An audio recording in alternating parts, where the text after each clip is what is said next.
Well, hello again, everyone. Welcome back to the Depression and Anxiety Solutions Summit. And here we go with just one of our favorites in the mental health space, a good friend, a colleague for, I think, all of our careers, Dr. Ellen Vora. You just heard about all of her training and expertise. I love her book, The Anatomy of Anxiety, helping us really think about the most common mental health disorder, but also one of the most common challenges in the modern world, which is struggling with excess worry and anxiety. Dr. Ellen Vora, welcome. It's so great to see you, my friend. Thank you, Drew. It's good to see you.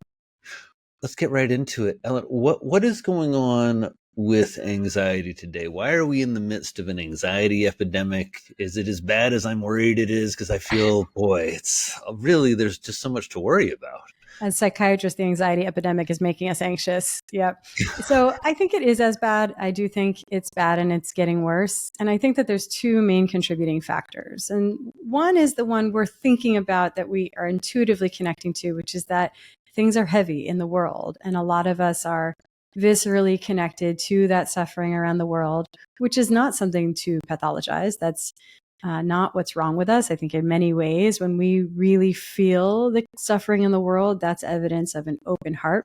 It's what's right with us in many ways. But it's a difficult burden to carry. And that's what we think of. That's our intuition about why is everyone so anxious. And I think it's valid, but I don't think it's the whole story. And I think there's this whole other piece of what's happening in modern life that's contributing to our anxiety, which is not some deep truth or something about our essential concerns. I think it's what I would call false anxiety. It's avoidable anxiety, and it's based in the physical body, and it doesn't have to be happening. It's just unnecessary suffering.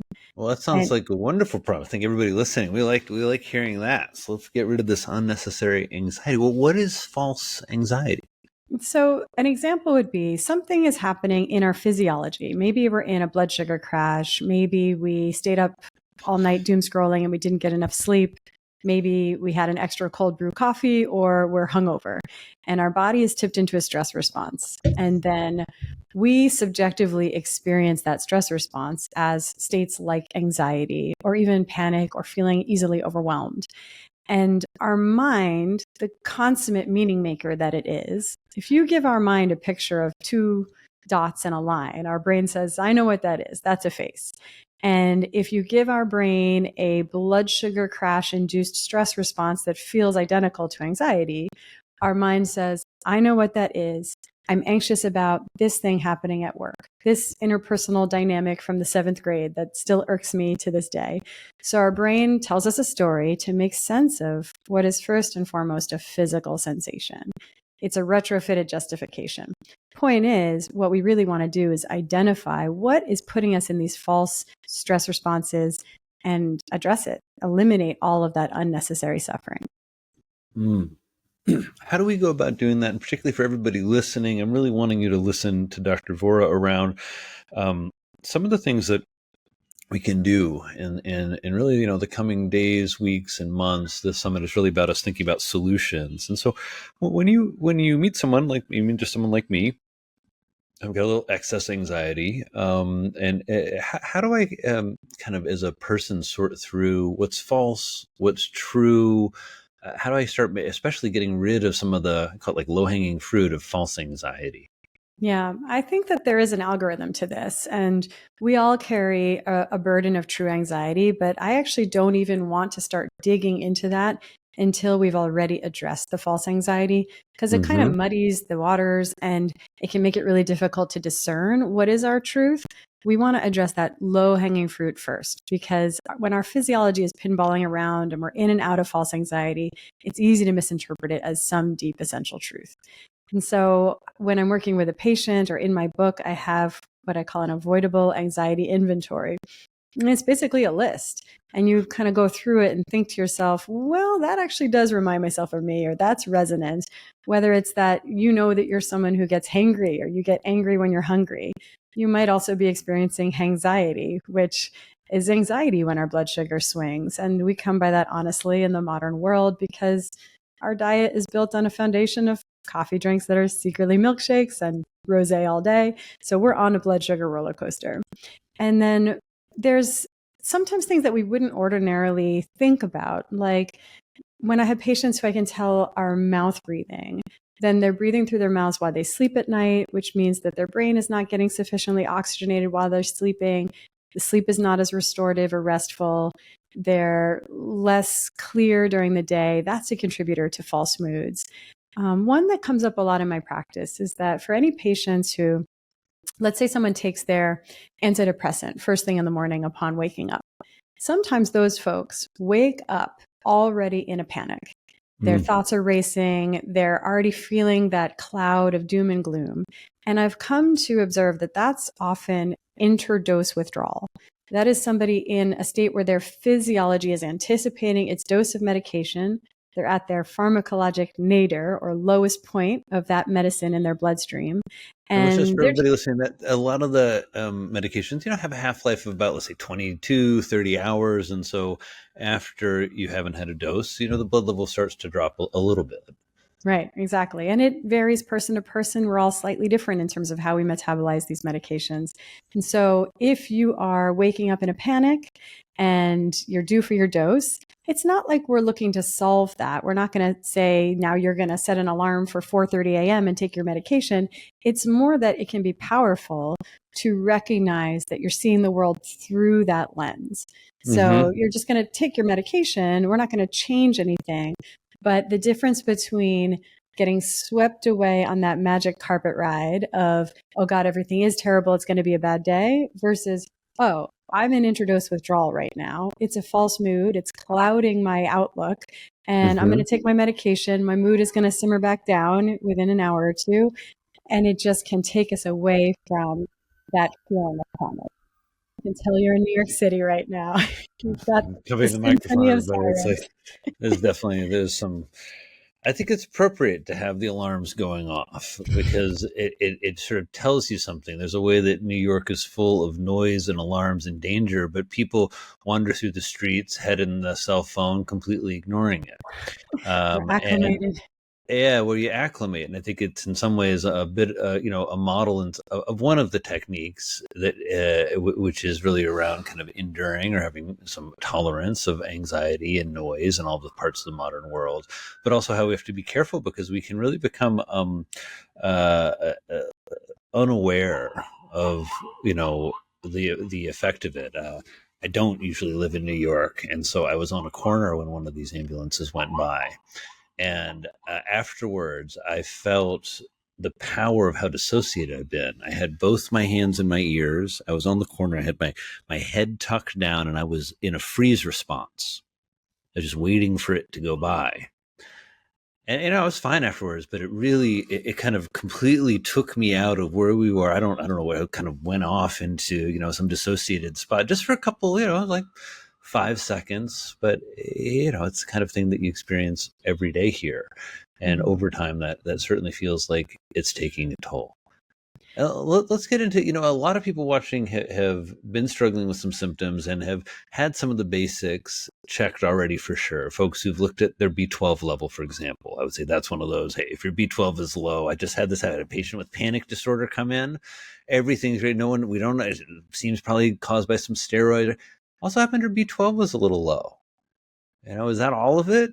Probably not all of it, but is it contributing? I bet it really is contributing in some way. So let's just run the list here of things that you look for as physicians. We want to make sure everybody's got a good normal B12 level and kind of a little higher. We don't want you just like dragging down in the low end because we know I think it's about 25% of people who have a normal B12 level but are on the low end of the spectrum still have neuropsychiatric symptoms from the B12. Yeah. And so Yeah. a little more B12. What are some other kind of lab tests or things that you make sure that we look for? So micronutrient deficiencies are a big one. Something like low B12, low folate, or where you're not properly methylating folate. Something like insufficient amounts of magnesium in the body. Magnesium is involved in some 600 biochemical reactions in the body. We need it. We're deficient in it because our food is, because our soil is, because of monocrop farming. So unless you're listening to this in the shadow of an active volcano on Sicily, you're probably deficient in magnesium, and it's helpful to take an Epsom salt bath or supplement with magnesium glycinate.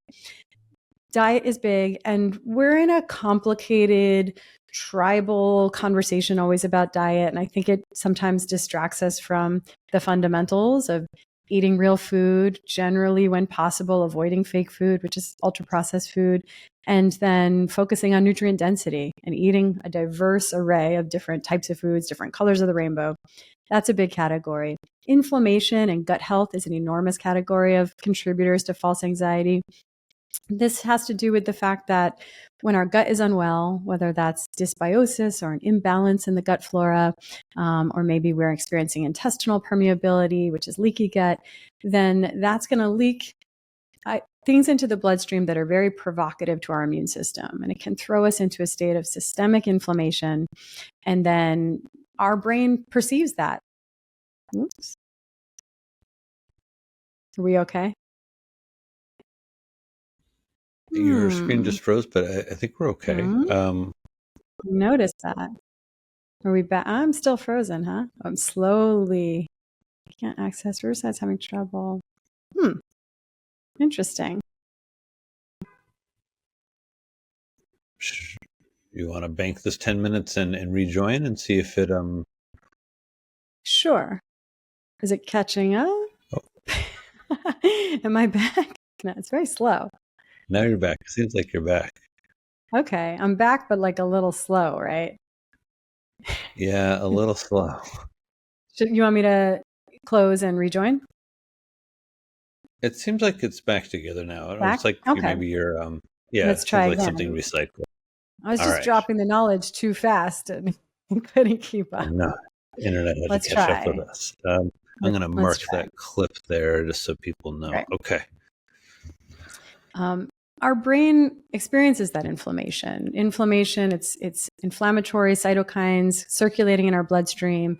The amygdala, the sort of fear center of our brain, perceives that almost as though our body is under a state of threat, and it can contribute to our anxiety levels. That's gut and inflammation. It's a longer conversation. Compromised gut health also compromises our ability to manufacture critical neurotransmitters like serotonin, like GABA, which impact our mood directly. And then there's a unfun conversation around false anxiety that involves things like alcohol, caffeine. And with caffeine, I'm not really here to take away anyone's coffee. I don't think caffeine is an inherently bad substance. In many ways, it's an inherently good substance. But we want to be strategic about it, recognizing it has a long half-life. So a cup of coffee in the morning is one thing, a cup of coffee in the afternoon is more likely to impact our sleep and in turn our anxiety levels.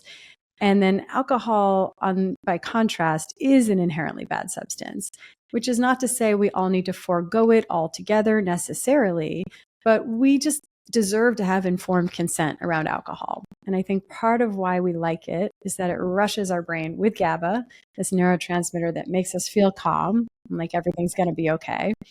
But our brain doesn't really care whether or not we feel calm. It is tasked with preserving our survival. So it sees all that GABA and it thinks to itself, what if a leopard were to come around the corner right now? I could be too buzzed to care and I'd potentially be in danger. So it furiously attempts to restore homeostasis. And part of how it does that when we drink is that it converts that GABA to the neurotransmitter glutamate, which is a different vibe. That's not a calming, inhibitory neurotransmitter. That's excitatory. And I think this accounts for why if we've had a couple glasses of wine at dinner, we might wake up at 2 or 3 in the morning, heart racing, thoughts racing, and then we proceed to toss and turn for the remainder of the night. And so we just want this to inform our choices around alcohol. And the last one I'll touch upon for right now is sleep, which most of us are not walking around with some inherent genetic neurologic sleep disorder. We have what I think of as modern insomnia, which is that we're not sleeping as a result of aspects of the modern environment. That's kind of good news and bad news. It's bad news because we're swimming in these waters. It's good news because we can identify these aspects of the modern world and do something about it.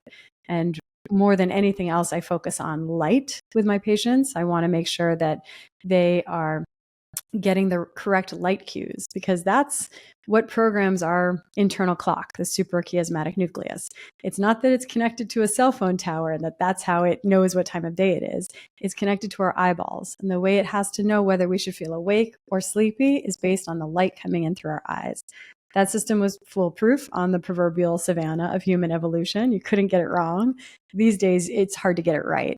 I don't blame evolution for not anticipating this plot twist, which was that we were going to invent the light bulb and harness electricity and eventually invent the iPhone, and then no one was going to sleep anymore. But that's what we're up against right now.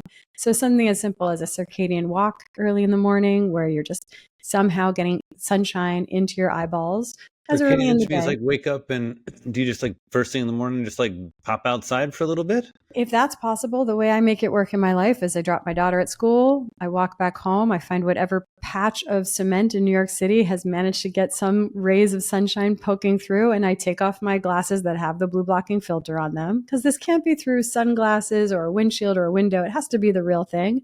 And you Uh-huh. just take in that signal of morning light for a couple of minutes. And then what happens after sunset is really where it gets spicy. And My whereas goodness. we evolved seeing fire and moonlight, and these days we're surrounded by overhead lighting, and the laptop's open. We bring the phone into the bed with us.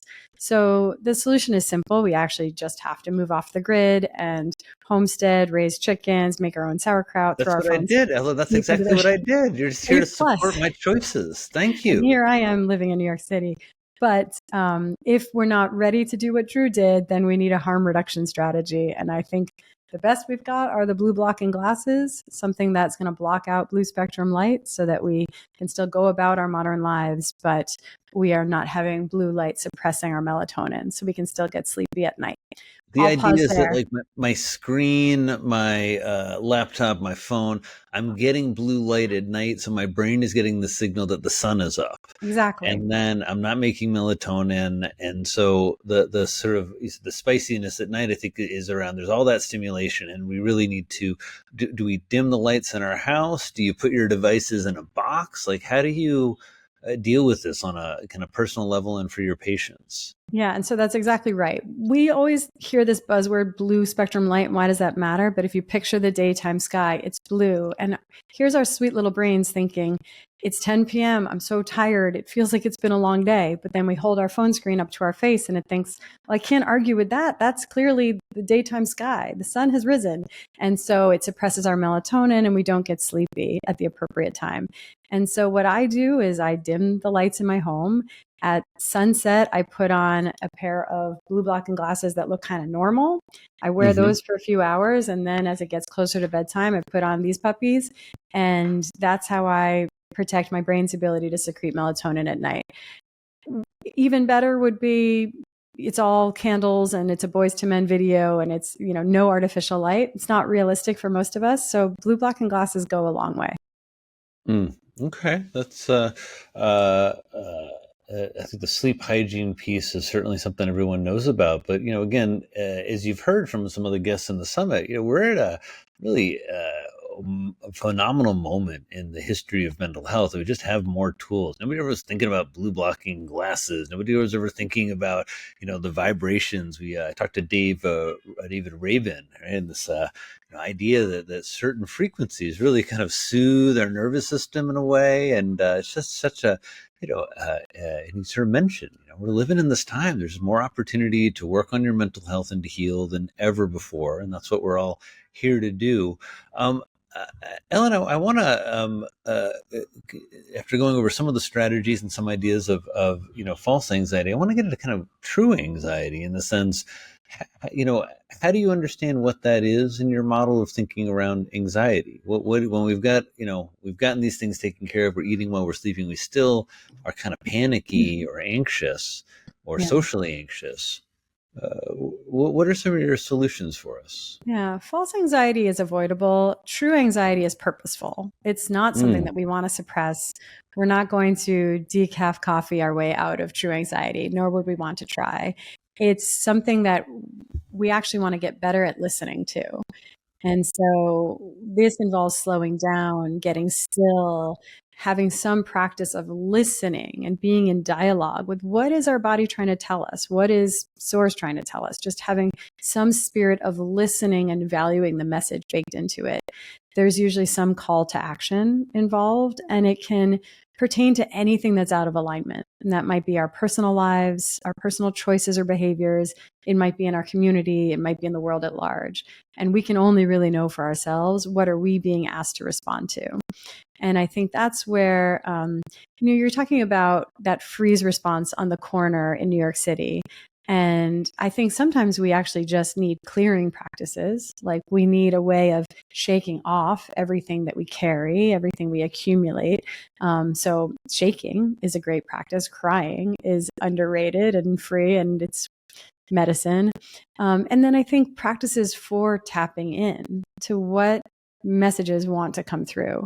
And that can be anything from meditation and journaling to working with psychedelics and everything in between. And I think that just having some way of not just moving through our lives constantly distracted, constantly myopically focused on work and taxes and mortgages, and we want to step back and seek and ask the bigger questions and listen for what might be trying to come through. Hmm.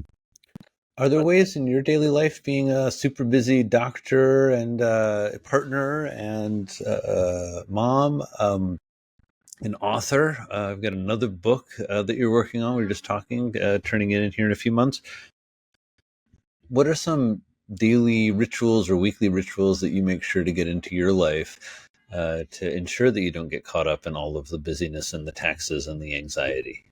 It's constant for me. I mean, I'm a sensitive person living in New York City, surrounded by sirens. And I think, especially as I've developed my craft, I feel like I'm opening my antenna even more, which is a wonderful gift and also a liability, now in a noisy world.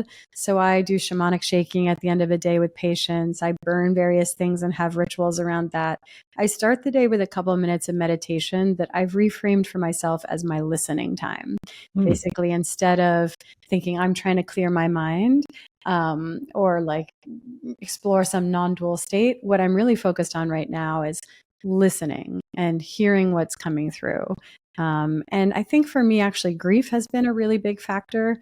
So because I've lost both of my parents at this point, and I choose to stay connected to them and in ongoing dialogue with them, that's almost like an all day long prayer. It's being in conversation with spirit in many ways.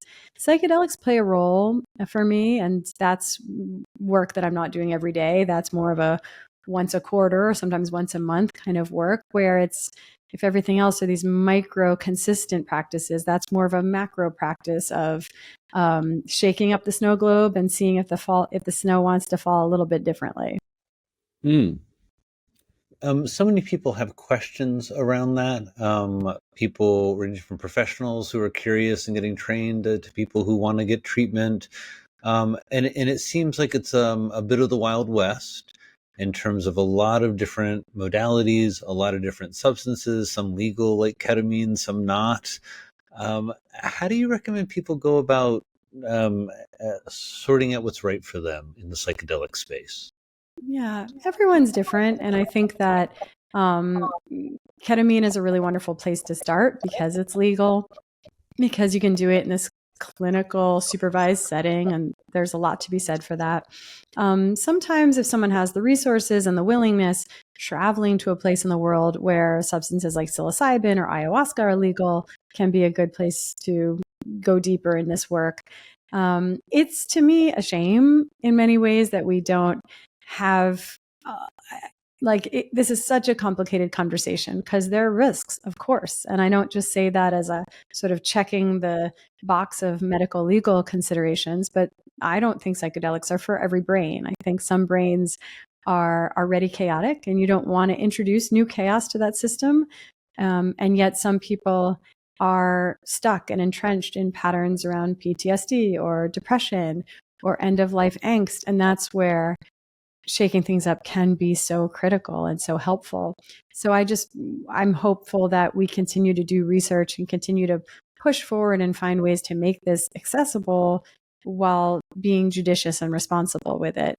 And so I think that, there are underground practitioners who do incredible work and are making this work available to people, even though it's not legal. And that's where we have to be so discerning about it's a very vulnerable state that we're handing over to someone, and you want to go about that with the utmost meticulous. Needs to be someone meticulous in their integrity with this work.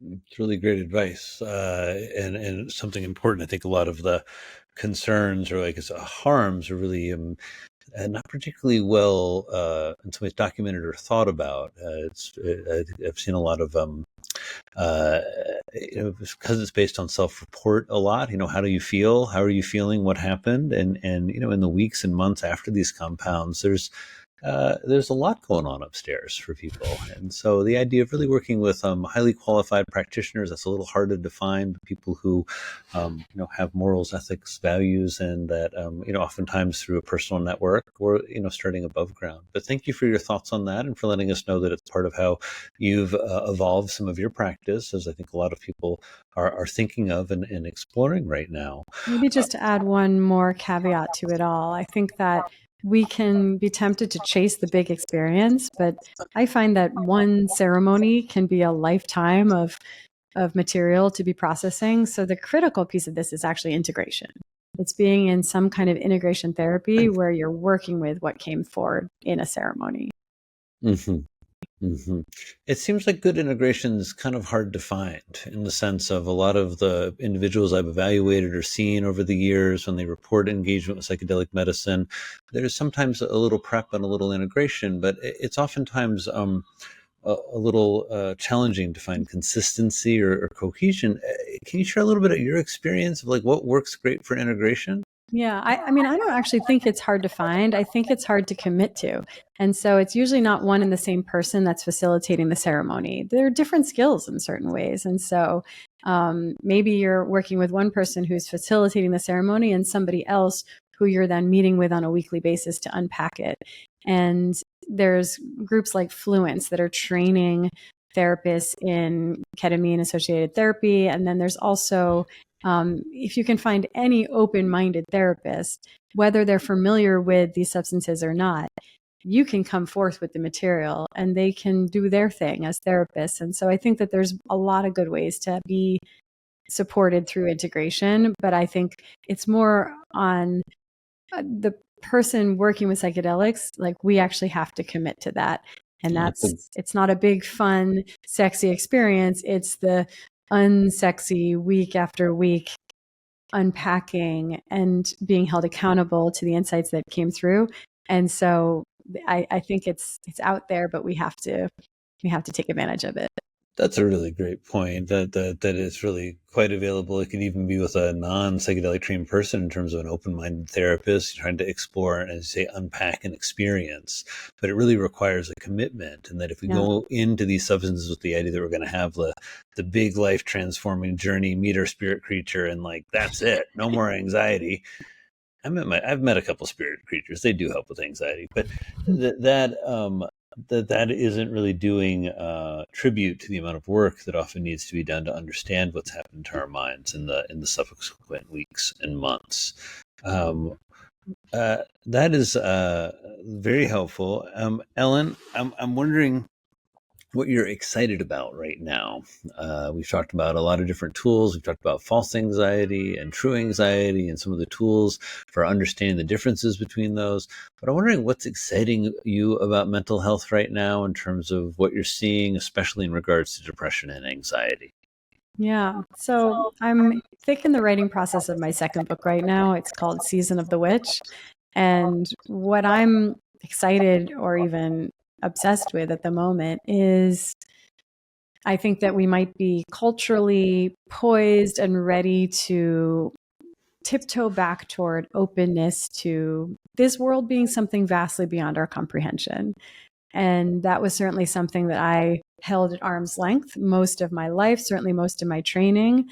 We are living in a world that values the rational, the objective, the evidence-based, and anything else quickly erodes your credibility. And I sort of have learned myself to disavow that more intuitive side of myself, to perform being more evidence-based.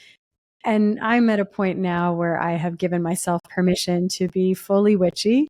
And I've found it gives me comfort. It gives me guidance. It helps me be a better support to my patients. It keeps me connected to my parents. There's a lot that I find is beneficial with it. And what I'm excited about is more people exploring this edge, giving themselves permission to come out as witches. Well, that is a wonderful and unexpected place to end on. But I think it's just, in some ways, it leads to the question around, or answers the question around, incorporating a little bit more spirituality into one's mental health and mental fitness plan. And I really love your example of that, which is so often we think what that means it's going to church or volunteering at the soup kitchen or getting a spiritual teacher, learning Buddhism, but the idea that no, it might be your season to be a little witchy and a little bit more mystical or magical. I think we're all on slightly different swing spots of that pendulum. I grew up really quite atheist without spirituality. So I'm on a swing that's coming to this on my own. Some folks have been traumatized, have been harmed by religion, by spirituality in their lives. So they're in a different place with it. But I think all of us benefit from giving ourselves permission to seek and to identify what feels resonant, what feels true to us. But I think shutting it down entirely, for some of us, that is our truth. And for some of us, that's something we've learned to do through cultural conditioning. And that's worth re-examining. Hmm. Well, everyone, thank you so much for spending some time with Dr. Ellen Vora as part of the Depression and Anxiety Solutions Summit. I'm Dr. Drew Rames, your co-host. And as always, I ask that you take something with this, whether it's sitting down with your journal and thinking about some of your anxiety and where it's coming from, or realizing, lo and behold, for all of your interest in mental health, maybe you've never had your B12 level checked, or maybe something about the psychedelics or shamanic shaking or some of Dr. Vora's inspiration of some non-traditional ways to think about this really resonated with you. Whatever it is, please take these lessons and some of the great energy from Dr. Vora and use it as part of your solution for depression and anxiety symptoms. I'll see you in the next talk. Thanks so much.